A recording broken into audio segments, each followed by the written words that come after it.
le jury du Grand Prix scientifique Louis Day a décidé cette année de consacrer des recherches portant sur de grands ensembles microbiens étudiés par des techniques désormais accessibles, pour ne pas dire familières, fondées sur le séquençage du génome. Le prix est partagé entre Didier Raoult, professeur à l'université d'Aix-Marseille, et Chris Bowler, chercheur à l'École normale supérieure de la rue d'Ulm à Paris. Didier Raoult est docteur en médecine de l'université d'Aix-Marseille et docteur en sciences de l'université de Montpellier. Il dirige à Marseille un grand centre, CNRS INSERM, qui est intitulé Maladies tropicales et infectieuses émergentes, dans lequel travaillent 432 personnes. Cet ensemble exceptionnel de chercheurs, de doctorants, de postdoctorants, d'ingénieurs et de techniciens a une productivité scientifique absolument remarquable, se traduisant par plusieurs dizaines de publications de haut niveau chaque année, avec un grand nombre de citations.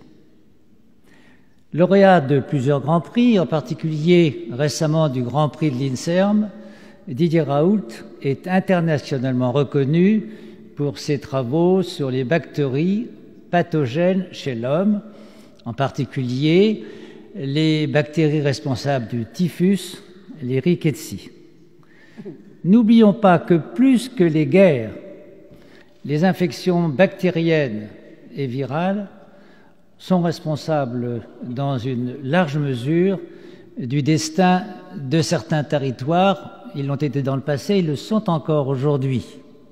N'oublions pas aussi que les progrès de la lutte contre les infections, d'abord par l'hygiène, puis par les vaccins et les antibiotiques, sont à l'origine de l'augmentation spectaculaire de la longévité observée dans notre espèce depuis 150 ans.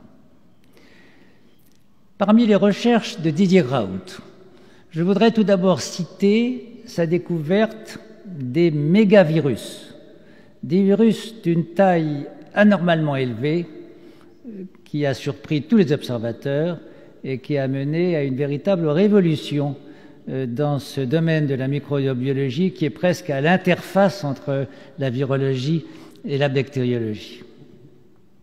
En fait, Didier Raoult est un chasseur et on pourrait presque dire un collectionneur de microbes. Plusieurs bactéries portent son nom et sa notoriété est encore plus attestée par le fait qu'un genre bactérien s'appelle Raoultella. Didier Raoult s'intéresse aujourd'hui à des sujets qui concernent, comme cela a été dit il y a un instant, les bactéries du tube digestif. C'est un domaine considérable qui suscite beaucoup de recherches, mais grâce à son talent, à son expérience, je dirais même à son audace, Didier Raoult va l'aborder de façon tout à fait originale, en s'attachant particulièrement à l'étude de bactéries difficiles à étudier, telles que les archées ou les cellules bactériennes nucléées. Il utilisera pour cela les méthodes de séquençage génomique.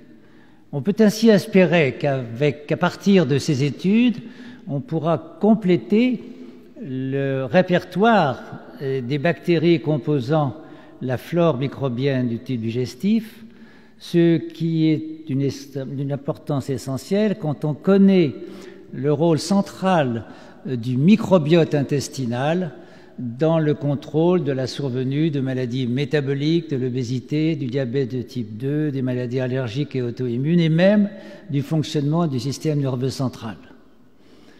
Tout laisse penser que les travaux de Didier Raoult pourront également contribuer par l'étude des voies de synthèse au sein de ces bactéries, de trouver de nouvelles molécules et qui pourraient devenir à terme des médicaments dans de très nombreuses maladies.